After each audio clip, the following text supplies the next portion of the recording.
Hello everyone, subscribe कीजिए हमारे channel को और दबाइए इस घंटे को and never अब हम आते हैं एग्जाम्पल 15 पर। अब देखो, मैंने आपको इससे पहली वाली वीडियो में कराया था एग्जाम्पल 13। इसके बाद आना चाहिए एग्जाम्पल 14, लेकिन मैंने एग्जाम्पल 14 आपको नहीं करा रहा हूँ। क्यों नहीं करा रहा हूँ? एग्जाम्पल 14 में एक क्वाड्रेटिक इक्वेशन दे रखी है और उसको फैक्टर थ्योरम के थ्रू आपको क्या है, सॉल्व कराने के लिए बोला गया है।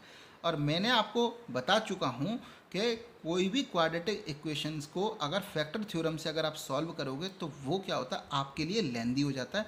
आपको सिर्फ और सिर्फ उसे किस तरीके से सॉल्व करना है, स्प्लिटिंग द मिडिल टर्म से। इसीलिए मैंने आपको एग्जाम्पल 14 नहीं कराया है। अब मैं डायरेक्ट आता हूँ एग्जाम्पल 15 पर। आपके एग्जामिनेशन पॉइंट ऑफ व्यू से मोस्ट मोस्ट मोस्ट इम्पॉर्टेंट है भाई, ठीक है। और ये अगर मैं आपको बताऊं तो जितने भी प्राइवेट स्कूल हैं, ठीक है, उनमें ये जो क्वेश्चन है वो मोस्टली जो है वो 3 से 4 मार्क्स में पूछा जाता है। और जितने भी गवर्नमेंट स्कूल हैं उसमें ये 4 से 5 मार्क्स में पूछा जाता है। लेकिन ये दोनों ही स्कूलों में, दोनों टाइप के स्कूलों में पूछा जरूर जाएगा, ठीक है। ये क्या है, एक क्यूबिक पॉलिनोमियल है। और क्यूबिक पॉलिनोमियल को जब आप सॉल्व करते हो, क्यूबिक पॉलिनोमियल को जब आप सॉल्व करते हो यानी कि उसके फैक्टर निकालते हो, तो वो काफ़ी लंबा मेथड होता है, लेकिन आपके लिए इम्पॉर्टेंट है और आपको सीखना ही होगा, ठीक है। कैसे? इस केस को क्या बोलते हैं, ये इसके लिए जो मेथड यूज़ करते हैं उसे बोलते हैं हिट एंड ट्रायल मेथड। ये हिट एंड ट्रायल मेथड क्या होता है? जैसे ये जो फैक्टर, ये यहाँ पर जो आपको क्यूबिक पॉलिनोमियल दे रखा है, इसमें कांस्टेंट टर्म क्या है, 120। अब 120 के फैक्टर्स कौन कौन से हो सकते हैं? तो इसके बहुत सारे फैक्टर्स हो सकते हैं। इसका एक फैक्टर 1 हो सकता है, 2 भी हो सकता है, 3 भी हो सकता है, 4 भी हो सकता है, ठीक है। इसका एक फैक्टर 5 भी हो सकता है। इस तरीके से इसके काफ़ी फैक्टर हो सकते हैं, 6 भी हो सकता है। इन सब की प्लस माइनस, इनके आगे लगेंगे plus minus plus minus plus minus plus minus plus minus, ठीक है। अब क्या होता है, आप ये क्या है, यहाँ जो वेरिएबल है एक्स, इसमें आपको वैल्यू पुट करनी पड़ेगी। पहले x की वैल्यू सपोज करो आपको रखनी पड़ेगी +1। अगर x की वैल्यू +1 रखने से इसकी वैल्यू क्या आ गई, इस पूरे पॉलिनोमियल्स की वैल्यू 0 आ गई, तब तक तो ठीक है। नहीं आएगी तो फिर आपको x की वैल्यू -1 रख के चेक करना पड़ेगा क्या इस पॉलिनोमियल्स की वैल्यू 0 आ रही है कि नहीं। अगर फिर भी नहीं आई तो फिर आपको x की वैल्यू 2 रखनी पड़ेगी पॉजिटिव। नहीं आई तो फिर x की वैल्यू -2 रखनी पड़ेगी। यानी कि इसमें चेक करना पड़ता है, ठीक है। तो ये चीज़ थोड़ा सा लेंदी हो जाती है, लेकिन क्योंकि आपका जो सिलेबस है, आपकी जो 9th क्लास का सिलेबस है, उसके अकॉर्डिंग आपको जो वैल्यू है वो या तो x इज इक्वल टू 1 मिल जाएगी या x इज इक्वल टू -1 मिल जाएगी, ठीक है। एकदम इस तरीके से आपको वैल्यू मिल जाएगी। सपोज करो मैंने यहाँ पर x की वैल्यू रखी 1, पी एक्स क्या दे रखा था, x³ -23x² प्लस 142x -120। जब x की वैल्यू 1 रखी तो 1 का क्यूब -23 1 का स्क्वायर प्लस 142 1 -120, तो 1 -23 प्लस 142 -120, तो 1, ये माइनस की वैल्यू आ जाएगी, माइनस और माइनस को ऐड करेंगे, माइनस का 143 और प्लस को ऐड करेंगे, प्लस के 143, वैल्यू कितनी आ गई, 0। यानी कि 0 आ गई। इसका मतलब क्या होगा, अब देखो, यानी कि मैं ये बोल सकता हूँ x -1 is a factor of P x. आपको मैंने एग्जाम्पल 11 समझाया था, वहाँ पर क्या होता है, अगर ये जो है x -1 पी एक्स का फैक्टर है तो इसका मतलब क्या, इसका 0 करता था, x -1 इज इक्वल टू 0, तो x इज इक्वल टू 1 आता था। यहाँ पर यही सेम प्रोसेस उल्टा हो गया, x की वैल्यू 1 रखी तो वो फैक्टर क्या बनेगा, x -1 बनेगा। देखो यहाँ पर भाई, कोई भी चीज़ फैक्टर होती है तो मैं क्या करता था, उस फैक्टर का 0 निकालता था, x -1 इज इक्वल टू 0, तो x इज इक्वल टू 1 आता था ना। तो अगर यहाँ x की वैल्यू 1 है तो फैक्टर क्या होगा इसका, x -1। क्यों, जब ये 1 यहाँ पर आ जाएगा तो माइनस का हो जाएगा, तो x -1। तो मैंने यहाँ पर यही लिखा कि x -1 is a factor of P x. यहाँ तक की बात क्लियर हो गई होगी। अब अगर x -1 इसका फैक्टर है, ठीक है, तो अब मैं इस x -1 से ये जो हमको क्यूबिक पॉलिनोमियल दे रखा था उसमें मैं क्या करूँगा, डिवाइड करूँगा, ठीक है, ठीक है। और जब डिवाइड करूँगा तो मुझे यहाँ पर मिलेगा एक क्वेश्चन, ठीक है। और वो क्वेश्चन को जो होता है वो मुझे मिलता है क्वाड्रेटिक पॉलिनोमियल्स के फॉर्म में मिलेगा। ठीक है, कैसे करते हैं? अब आपका इतनी बात निकल आई कि आपने फैक्टर निकाल लिया। अब उस x-1 के फैक्टर से आपने इसको क्या करोगे, डिवाइड करोगे। अब यहाँ पर देखो डिवाइड करना मैं आपको बता चुका हूँ, और अगर फिर भी नहीं आता है तो हम यहाँ पर इन चीज़ों को देखेंगे। अब देखो यहाँ पर x-1 दे रखा है। अब x-1 है और यहाँ पर क्या दे रखा है, x3। ठीक है, तो मैं यहाँ पर किससे मल्टीप्लाई करूँ कि मेरा x3 आ जाए? हमेशा पहला टर्म देखते हैं। यहाँ पर x3 है और यहाँ पर क्या है, x। तो भैया मैं यहाँ किससे डिवाइड करूँ कि x3 आ जाए? x² से। तो मैं x² से इस पूरे टर्म में मल्टीप्लाई करूँगा x-1 में। तो क्या आएगा, x3 माइनस x², यही आएगा। तो मैंने यहाँ पे लिखा x3 माइनस x²। अब ये प्लस का है तो यहाँ पर लिखेंगे माइनस, ये माइनस है तो यहाँ लिखेंगे प्लस।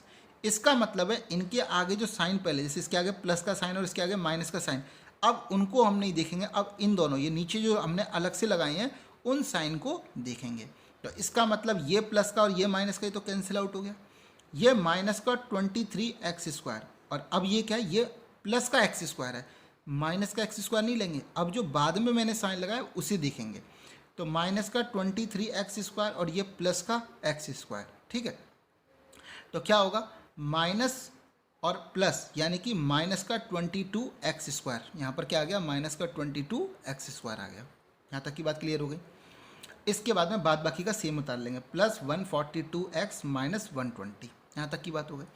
अब यहाँ किसका साइन लग रहा है, माइनस का, तो पहले साइन को तो लगा लूँ यहाँ। अब यहाँ पर क्या है, 22x² और यहाँ पर क्या है, x। तो मैं यहाँ पे किससे मल्टीप्लाई करूँ कि 22x² आ जाए?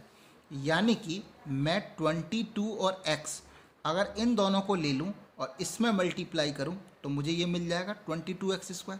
तो मैंने देखो माइनस का साइन तो लगा ही था और 22x और लिख लिया, यानी कि अब ये पूरा क्या बन गया, माइनस का 22x। अब इस माइनस के 22x से इसमें मल्टीप्लाई करूँगा, तो माइनस का 22x में x-1 में मल्टीप्लाई, तो माइनस का 22x² minus minus plus 22x।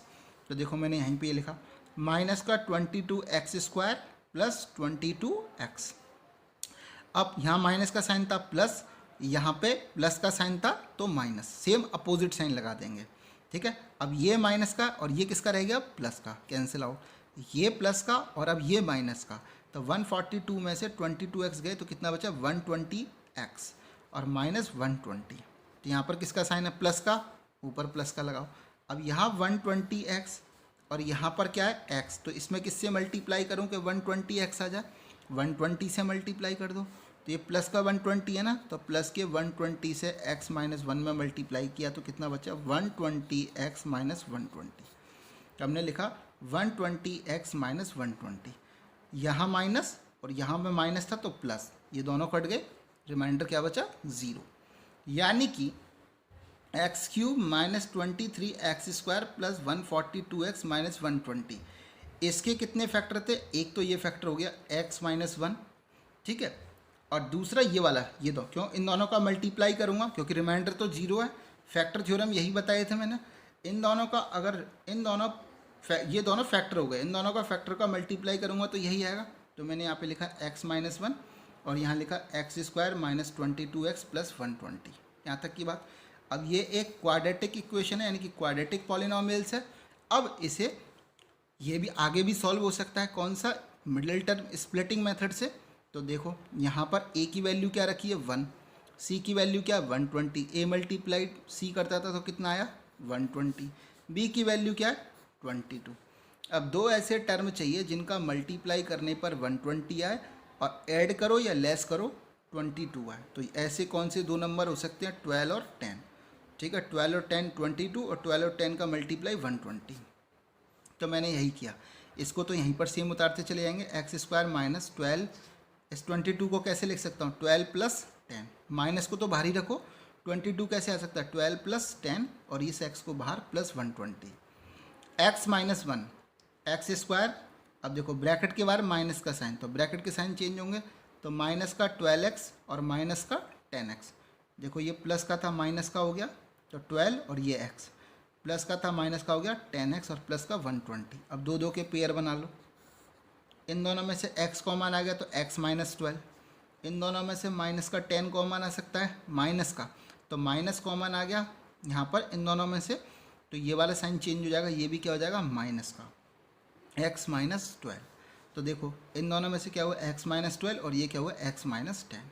तो क्या हो गया x माइनस, अब इस पॉलिनोमियल्स के फैक्टर कौन से आ गए, ये x minus 1, x minus 12, x minus 10, ये आ गए, ये इसका आंसर। तो ये होता है क्यूबिक, कोई भी क्यूबिक पॉलिनोमियल के फैक्टराइज करने का method. Hit and trial method को यूज़ करके इस तरीके से सॉल्व किया था। देखो कितना बड़ा क्वेश्चन है, ठीक है, लेकिन आप लोगों के लिए मोस्ट इंपॉर्टेंट क्वेश्चन है, ठीक है। यहाँ पर एक चीज़ ध्यान देने की है कि कोई भी क्वाड्रेटिक पॉलिनोमियल्स होता है तो उसके दो फैक्टर होते हैं।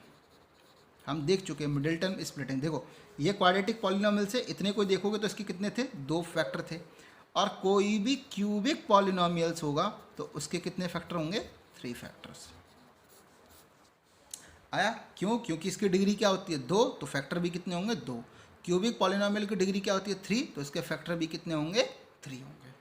आया समझ में, इस तरीके से ये क्वेश्चन सॉल्व होता है, ठीक है।